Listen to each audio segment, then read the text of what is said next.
요한복음 8장 44절 한 절의 말씀을 우리 같이 한번 말씀 읽어보도록 하겠습니다. 시작. 너희는 너희 아비 마귀에서 났으니 너희 아비의 욕심 너희도 행하고자 하느니라. 그는 처음부터 살인한 자요 진리가 그 속에 없으므로 진리에 서지 못하고 거짓을 말할 때마다 제 것으로 말하노니 이는 그가 거짓말쟁이요 거짓의 아비가 되었음이라. 아멘. 오늘 말씀의 제목은 진리로 거짓을 물리치라라는 제목으로 말씀 나누도록 하겠습니다. 여러분 살면서 그런 경험 다들 있으시라고 생각합니다. 내가 하지도 않은 일, 내가 하지도 않은 말로 인해서 누명을 쓰거나 억울한 일을 당할 때가 있죠.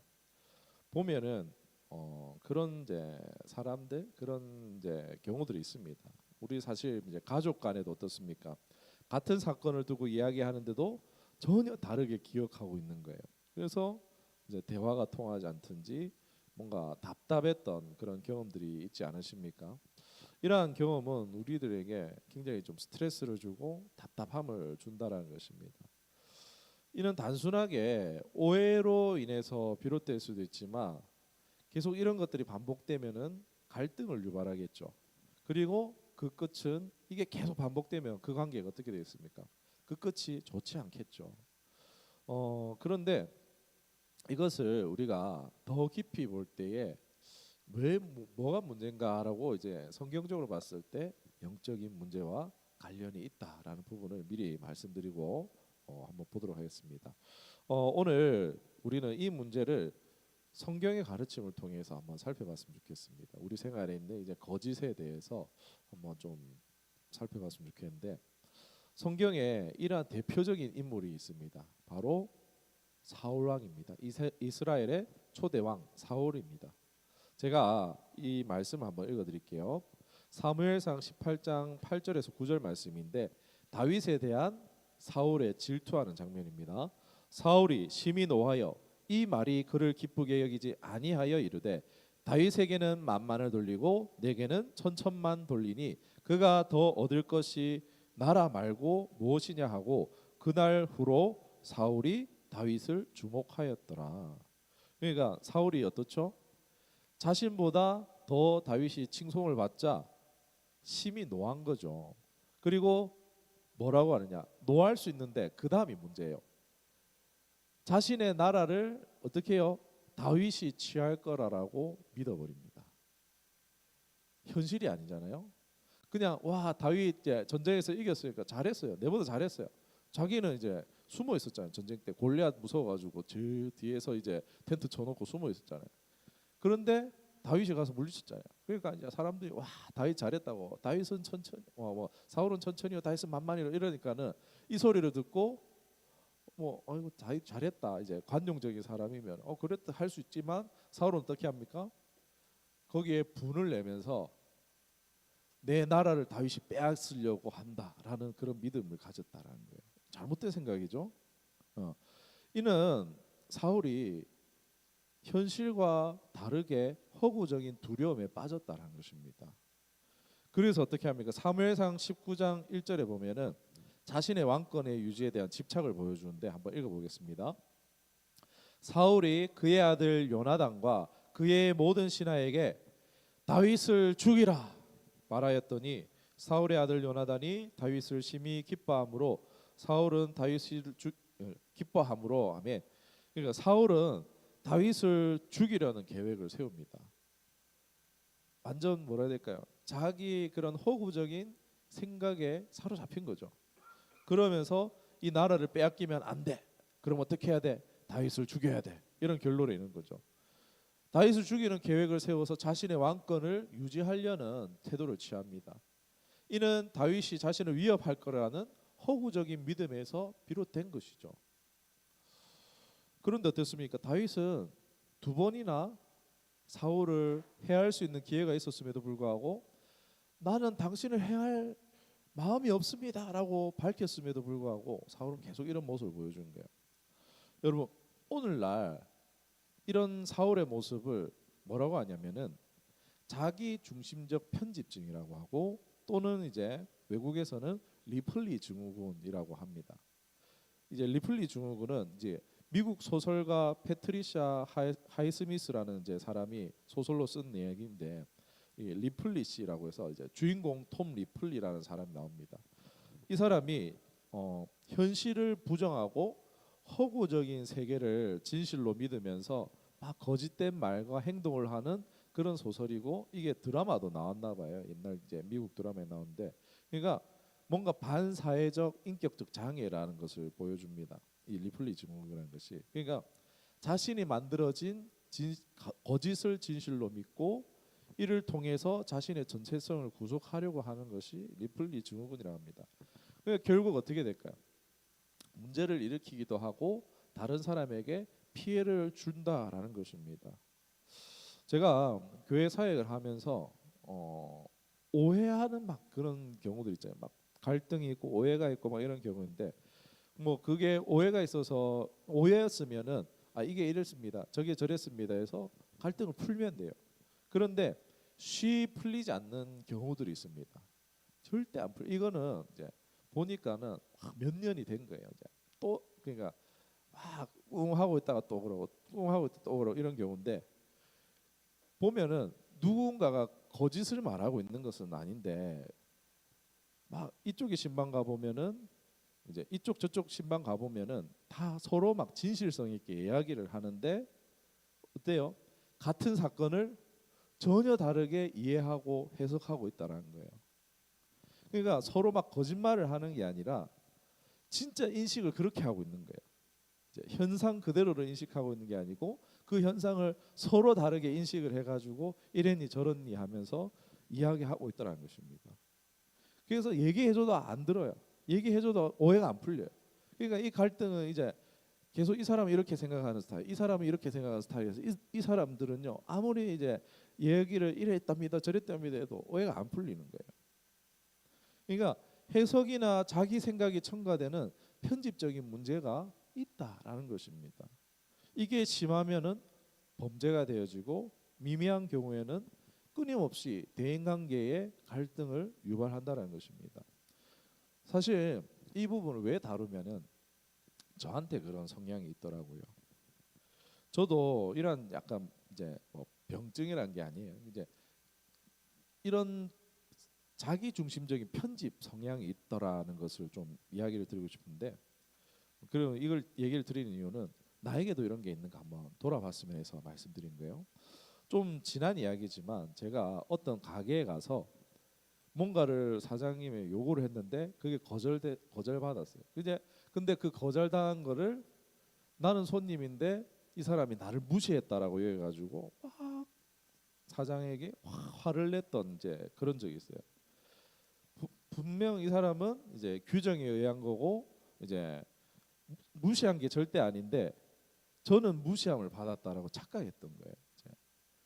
그 후에 이제 일행이 왜 그랬냐라고 하면서 이렇게 얘기를 했었는데, 핀잔을 받았었는데, 그러니까 저의 이제 뭔가 낮은 자존감 이런 것들로 인해서 상대방이 의도가 전혀 그렇지 않은데 나를 무시했어라는 그런 이제 스스로의 피드백을 가지고 그걸 믿고 막 분노하고 화냈던 것이죠. 그러니까 자신에게 필요하거나 유리한 것만 기억하려고 하는 그런 경향이 또 저에게 있더라고요. 그래서 보면은 제가 막 간증을 이제 막 했어요. 간증을 하고 나면은 여보 그거 아닌데 막 이렇게 할 때가 있어요. 그러니까 내가 내 중심 자기 중심적으로 기억을 하고 있었구나 하면서 이제 간증을 하거나 이러면은 원고를 작성하고 나서 아내한테 보여주고 이게 맞나, 이게 간증 이런 거 좀 확인하는 이제 그런 검증을 받으려고 하는 이제 노력을 하고 있습니다. 그러니까 우리 아내도 내 주관적으로는 괜찮다라고 생각하지만 아닐 수 있다라는 거예요. 객관적으로 확인해 봐야 되죠. 그리고 객관적이고 또 성경적인가 이런 부분에 대해서 자신을 돌아보려고 노력하고 있습니다. 그런데 이것에 대해서 단순히 뭐라 해야 될까요? 정신적인 부분 뭐 이런 것 문제를 넘어서 영적인 문제라는 것입니다. 이게 성경에서는 영적인 문제라고 나옵니다. 자, 사무엘상 16장 14절을 제가 말씀을 읽어드리겠습니다. 사무엘상 16장 14절, 여호와의 영이 사울에게서 떠나고 여호와께서 부리시는 악령이 그를 번뇌하게 한지라. 아멘. 사울이 보여준 행동들이 하나님의 영이 떠나고 악한 영이 그에게 들어감으로 인해서 번뇌하게 되었고 그의 정신적 영적인 상태가 불안정해졌다라는 것을 사무엘상 16장 1절이 분명하게 말해주고 있다는 것입니다. 그러니까 다윗을 막 자기의 나라를 위협한다, 자신을 위협한다, 자기의 나라를 빼앗으려고 한다. 이 모든 망상이 어디서 왔다고요? 악한 영으로부터 그 생각이 들어왔고 그 생각을 붙잡았고 그것을 믿었고 행동을 옮겼다는 것입니다. 다윗을 죽이려고 했다는 것입니다. 여러분 오늘날 일어나는 이런 거짓에 대해서 그러니까 거짓말을 말하는 게 아니에요. 이 거짓의 근원에 대해서 얘기 드리는 거예요. 이런 거짓이 무엇이냐? 성경은 영적인 문제에서 기인했다라고 말하고 있는 것입니다. 사울은 처음은요 하나님과 바른 관계에 있었어요. 겸손했어요. 나는 왕이 될 수 없어요. 막 이러고 있는 이제 겸손하고 하나님을 두려워하는 경외했고 하나님의 그 경외함으로 전쟁에 나가서 승리하기도 했었습니다. 그런데 어떻게 됩니까? 왕이 돼 보니까 좋은 거예요. 왕권에 집착하고 그게 집착하기 시작하면서 하나님과의 관계가 어떻게 됩니까? 하나님을 바라보지 않기 시작하면서 하나님과 관계가 틀어지는 거죠. 그의 인식, 관점, 생각하고 행동하는 것들이 하나님과 틀어지니까 변하게 되어진다는 것입니다. 그러다 보니까 어떻게 됩니까? 진실이 아닌 거짓을 받아들이는 거죠. 그리고 진실은 거짓이라고 말하는 겁니다. 다윗이 나는 그게 없어요. 나는 당신 해할 수 없습니다. 안 합니다. 하지만은 안 받아들이는 거죠. 막 그래 다윗이 네가 의롭고 했다가 또 정신 나가지고 막 다윗 또 잡으러 가잖아요. 그러니까 우리의 삶 가운데 이러한 거짓말이 아니라 거짓이라는 이 정체에 대해서 말씀드린 거예요. 이 거짓의 생각, 거짓의 이런 가치관 이런 것들이 사소하게는 우리의 삶 가운데 대인 관계에 문제를 일으키지만 심각한 경우에는 범죄로 이어지는 거죠. 심하게 분노하고 오해하고 그래서 이 사람이 나를 막 하려고 한다 이러면서 요즘에 흉악 범죄도 일어나잖아요. 또 보면 어떻습니까? 요즘에 유튜버에 보면 이제 사기로 잡혀가는 사람들 이제 보면은 그 사람들은요 자신이 사기치지 않았다라는 거예요. 속이지 않았다는 거예요. 정당한 사업이었고 투자 유치금을 받았다라고 막 주장해요. 그런데 그 사람이 주장했던 걸 보면은 전혀 증명되지도 않고 성공할 가능성도 없는데 성공할 것처럼 막 그게 막 기정사실 특허가 이제 될 것처럼 기정사실처럼 막 이렇게 막 얘기하는 게 막 겉만 요란하고 속은 빈 깡통처럼.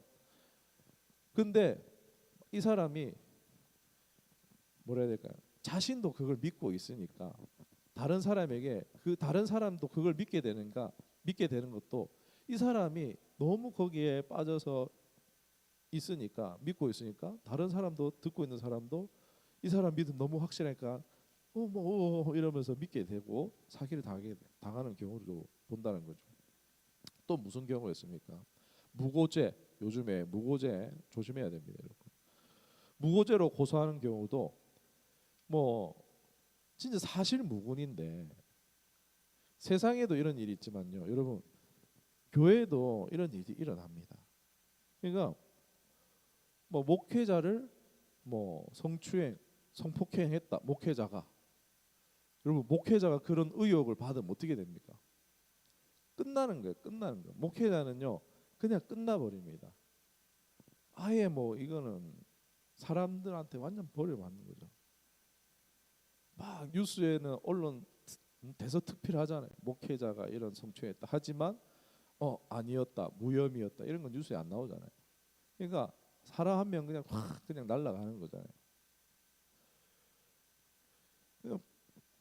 뭐 피해를 주려고 뭐 이제 이단에서 피해를 주려고 하는 경우도 있어요. 그렇게 해서 그런데 또는 망상에 의해서 그런 경우도 있더라는 겁니다. 이런 사례를요 보면은 많이 듣게 돼요. 그래서 주의해라라고 이제 개척을 할 때도 항상 이제 여성도를 만날 때에는 이제 사물을 대동해라. 뭐 이런 이제 지침들을 주세요. 그러니까 사역시 교회 내에서도요. 우리도 조심해야 돼요. 성도 간에도 1대1로 만나는 것은 되도록 피하도록 우리 삼겹줄 하라잖아요. 그러니까 1대1은 되도록 이제 이성 간에 주의할 필요가 있다는 것입니다. 또 뭐 교회 안에 사역자보다 상대적으로 이제 사모가 약하지 않습니까? 그런데 있지도 않은 일로 하지도 않은 것으로 누명을 씌우는 경우가 실제로 얼마 전에 경험을 했었습니다. 뭐 거짓말이었든 거짓이 아니고 그 사람이 그 거짓을 진실로 믿었든지 성경은 말합니다. 요한복음 8장 44절에 너희는 너희 아비 마귀에게서 났으니 너희 아비의 욕심을 너희도 행하고자 하느냐. 그는 처음부터 살인한 자요 진리가 그 속에 없으므로 진리에 서지 못하고 거짓을 말할 때마다 제 것으로 말하나니 이는 그가 거짓말쟁이요 거짓의 아비가 되었습니다. 그러니까 모든 거짓은요 거짓말 자체가 아니라 거짓이라는 것을 진실로 믿는 그것도요 그 배후에는 누가 있다고요? 악한 영적 존재 마귀가 있다는 것입니다. 거짓을 진실로 믿게 되는 것도요 이 영적인 싸움이라는 거예요. 그러니까 제가 이제 영적 싸움이 뭐냐라고 했을 때 생각을 분별하는 것입니다라고 여러 번 말씀드렸던 것을 기억하실지 모르겠습니다. 하나님이 주시는 생각이 있고 내가 생각하는 생각이 있고 마귀가 주는 생각이 있습니다. 그것을 분별하는 것이 하나님의 음성을 듣는 것입니다라고 여러 번 이제 한동안 계속 그 부분만 말씀드렸던 때가 있습니다. 근데 생각을 분별하지 않는 거예요. 내 안에 드는 모든 생각과 분노와 감정 이것을 다 진실로 내 것으로 받아들이는 거죠. 왜 이런 일이 일어나느냐? 성경은 말하잖아요. 진리가 없으므로. 그 안에 진리가 없으므로 거짓 생각, 거짓 감정, 거짓 분노, 거짓 미움, 거짓 정황, 거짓 정보 쉽게 받아들인다는 거예요. 이런 일이 일어나는 것은 진리가 그 안에 없기 때문이라. 그러니까 뭐 거짓말을 하는 사람도 나쁘지만 거짓말을 믿는 사람도 마찬가지죠. 개인이든 개인의 관계든 집단이든 나라든지 이런 거짓은요 결국 어떻게 합니까? 관계를 파괴하든지 집단을 파괴하든지 나라를 파괴한다라는 것입니다. 진리가 굉장히 중요한 거예요. 아까도 말씀드렸죠. 다윗은 반복해서 나는 사울 당신을 해할 생각이 없습니다라고 분명히 밝히지만 증거까지 옷자락 잘라가지고 보여주잖아요. 그럼에도 악신에 쓰여서 그 남은 인생을 다윗을 제거하기 위해서 계속 쫓아다니죠. 인생을 낭비하잖아요. 그 결국 자기의 집안은 망하고 맙니다. 왕권은 넘어가고요. 문제는 사울이 평생 이것을 인지하지 못했다라는 거예요. 선지자가 사울에게 경고해도 내가 잘못했습니다. 선지자님 한번 봐주세요 이러지만 그때뿐이라는 거예요. 왜요? 영적인 문제이기 때문이에요. 이건 이성의 문제가 아니라 영적인 문제라는 것입니다. 그래서 사무엘이 사울을 생각할 때면 슬퍼 울었다라고 나옵니다. 여러분 똑똑한 사람이 지위가 높은 사람이요 이런 거짓의 영향을 받는 성향의 사람이 되면요 위험합니다. 또 이런 사람은요 높아지려고 해요. 돈을 많이 벌려고 하든지 아니면 높은 지위를 얻으려고 하는 성향들이 있습니다. 왜요? 후광 효과를 얻기 위해서, 자신의 이런 말들의 힘을 얻기 위해서, 자신의 거짓을 믿게 만들기 위해서 포장하고 애를 쓴다라는 거예요. 여러분 사울이 왕이 있을 때, 왕으로 이스라엘의 왕으로 있을 때 이스라엘 백성들에 대한 이야기는 안 나옵니다. 생각해 보세요. 그런데 왕이 맨날 반역자다 이러면서 잡으러 다니고 있어요. 반역자 받느냐? 반역자 받느냐? 너 반역자 도와줬지? 너 죽어. 제사장 네가 도와줬어? 너도 죽어. 이스라엘 백성들의 생활이 어떻겠냐라는 것입니다. 끔찍하지 않겠습니까? 제사장조차도 죽여버리는 거예요. 이 제사장도 죽이는데 그 이하의 사람들은요 말할 것도 없는 거예요. 기록 안 했지만 뻔할 뻔짜입니다. 공포 속에서 사는 것이죠. 사울의 이야기와 우리 일상에서 겪는 일들을 통해서 우리는 진실을 외면하고 거짓을 받아들일 때에 그 결과가 얼마나 파괴적일 수 있는 것인지를 오늘 한번 말씀을 통해서 살펴봤습니다. 진리를 향해서 나아가는 길은 쉽지는 않습니다. 그러나 오늘 우리에게 성경은 진리로 가는 길을 저와 여러분에게 제시하고 있습니다. 진리를 우리에게 주고 있습니다. 요한복음 8장 32절, 본문이 44절인데 32절에 이런 말씀이었습니다. 진리를 알지니 진리가 너희를 자유롭게 하리라. 아멘. 진리가 뭐죠? 예수님이죠. 우리가 진리를, 예수님을 추구할 때에 비로소 우리의 영은 평화 안식을 얻을 수 있습니다. 자유를 얻을 수 있는 줄 믿습니다. 우리의 마음을요, 예수님의 마음으로 채워야 된다는 거예요. 우리를 주님으로 채우면은 내가 거짓말 안 하고 그게 중요한 게 아니에요. 주님을 추구해야 되는 거예요. 주님을 추구하면요, 거짓이 보이는 거예요. 내게 찾아오는 거짓 감정, 거짓 상황, 거짓 정보, 이런 것들이 분별이 된다는 것입니다. 그러니까 거짓을요, 멀리할 수밖에 없어요. 이게 나를 얼마나 파괴할지를 알게 되어지니까 거짓을 믿지 않게 되어집니다. 거짓에 대해서 거부할 수 있게 되어집니다. 여러분, 우리의 신앙이요, 결국 이제 또 관계에 대해서 말씀드려요. 우리가 관계 중심의 신앙을 해야 되는 이유가 바로 이런 데 있습니다. 우리가 예수님과 친해야 하는 이유, 예수님과 통해야 하는 이유, 진리를 내 안에 이뤄가야 하는 이유, 바로 이 땅이 거짓이 팽배한 세상이기 때문입니다. 거짓과 속임으로 가득한 이 세상 가운데 성도들이 살아가기 위해서, 예수님도 이리 가운데 양을 보낸 같다 하지 않습니까? 이런 세상 가운데에 우리를 빛으로, 소금으로 보내시기 위해서 우리를 진리로 무장하라는 거예요. 예수님으로 가득 채우라는 거예요. 이 얘기는 예수님과 친해지라는 거예요. 예수님의 마음을 가지라는 거예요. 여러분, 교회가 착각할 때였습니다. 착한 일을 많이 하며 구제를 많이 하면은 세상에 빛과 소금이 되지 아니할까? 아니요. 나는 죽고 내 안에 예수 그리스도가 사는 것이, 그것이 진정으로 빛의 자녀들로 살아가는 것인 줄 믿습니다. 나를 통해 예수님의 성품, 예수님의 향기, 나의 삶을 통하여서 내 계획과 뜻이 이루어지는 것이 아니라 하나님의 말씀이 한 절이라도 이루어지는 삶을 살아가는 것이 바로 예수 그리스도의 사람인 줄 믿습니다. 여러분, 거짓이 가득한 세상에 지금 한국 지금 막 네 말이 맞냐 내 말이 맞냐 뜯어맞고 싸우고 있잖아요. 이렇게 거짓 가득한 세상 가운데 누군가는 거짓말하고 있다는 거잖아요. 그런데 이런 거짓이 가득한 세상 가운데, 그리고 그 거짓을 믿고 있는 많은 사람들이 살아가는 이 세상 가운데 뭘 해야 될까요? 진리로 가득 채워주시옵소서. 내 안에 진리로 가득 채워주시고, 하나님 한국 교회도 분열하고 있어요. 교회도 하나님 진리로 가득 채워주시옵소서. 우리 안에 있는 거짓, 또 숨겨져 있는 거짓이 벗겨지기를 원합니다. 진리를 소유하며 이 어두운 세상 가운데 빛을 비추는 자로 살아가기를 원합니다 라고 고백하고 결단할 수 있는 저 여러분 되기를 주님의 이름으로 축원합니다.